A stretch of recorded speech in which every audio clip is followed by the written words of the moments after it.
All right. Good morning, or afternoon, or good evening, whenever you happen to get this announcement. I wanted to check in with you guys one more.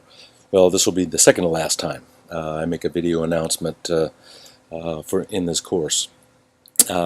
First, there are three points that I wanted to make today. The first is I wanted to encourage you and remind you what a great job you guys have done in this course. I've been really impressed. I loved reading your responses to Eliot's poem, The Magi, and your discussions of Galileo, some of your insights and contemporary conflicts between science and faith discussions, the communities of scientific communities and faith communities I thought were exemplary.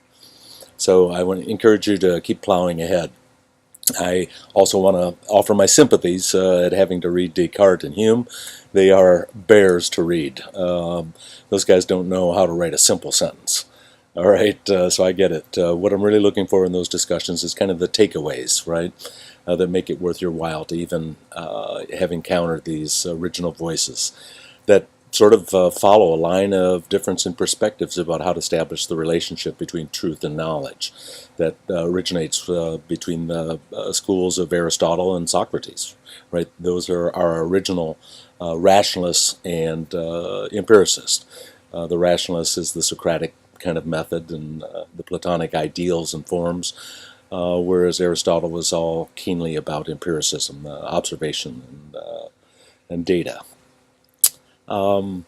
Hopefully the essay on Kuhn will be helpful to you, as Kuhn really establishes our modern perspective on scientific knowledge as being a process of destruction of old theories or institutional values with the accumulation of new data. Quite often this only happens when technologies change to allow for a new perspective, like the Dutch-Flemish glass technology that permitted the first accurately built glass lenses back in the 1500s that could be used in microscopes and telescopes. That little advancement allowed us to see what we could not before. You recognize the basis for this kind of argument, Galileo's argument, right? Just look for yourself. But as Kuhn points out, and as Galileo found out, scientific advancement doesn't necessarily depend upon the truth of an observation, but instead on consensus among the scientific community, and certainly the societal institutions as well. All right, so that's my first point. The second one is to ask any questions about the video upload assignment. What I'm really looking for here is a short video about your experience in the course.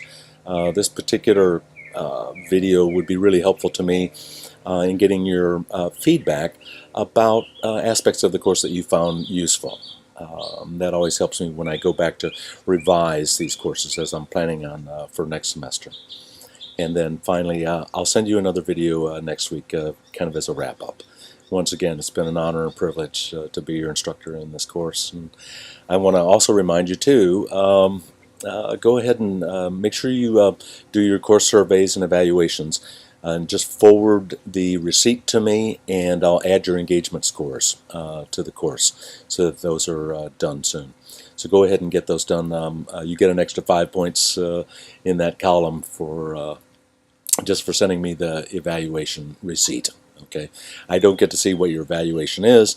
I just simply see that you've actually completed it, which is also helpful. So thanks a lot, and I will talk to you soon. Bye.